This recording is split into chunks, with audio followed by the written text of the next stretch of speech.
ગુજરાતમાં આ વખતે ગરમી તમામ રેકોર્ડ્સ તોડી રહ્યું છે। હવામાન વિભાગ દ્વારા હજુ પણ આગાહી કરવામાં આવી છે। આગામી 5 દિવસ હાઈ એલર્ટ પર આપી દેવામાં આવ્યું છે। ગઈકાલે એટલે કે 17મી તારીખે અમદાવાદમાં સૌથી વધુ ગરમ તાપમાન રહ્યું, રેકોર્ડ તૂટી ગયો છે। ગઈકાલે અમદાવાદમાં 44.2 ડિગ્રી તાપમાન રહ્યું અને રાત્રે પણ ભારે ઉકળાટ અને ગરમ પવનો ફૂંકાતા હતા। રાત્રે પણ તાપમાન ખૂબ જ ઊંચું હતું।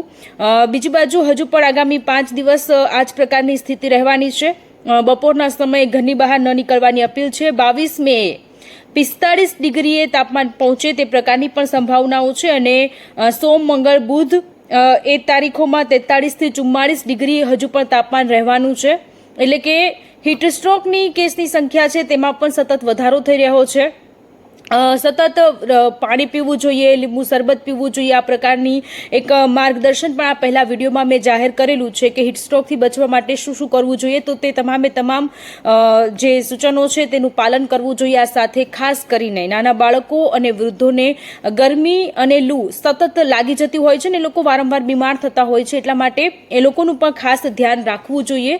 અત્યાર સુધી ગરમીની સિઝનમાં 13 વખત યલો એલર્ટ આપવામાં આવ્યું છે અને 3 વખત ઓરેન્જ એલર્ટ આપવામાં આવ્યું છે। ડબલ ઋતુ છે, બેવડી ઋતુ, અને ભર ઉનાળે પણ ચોમાસા જેવા દ્રશ્યો આપણને જોવા મળ્યા। ક્યાંક વરસાદ પડ્યો છે।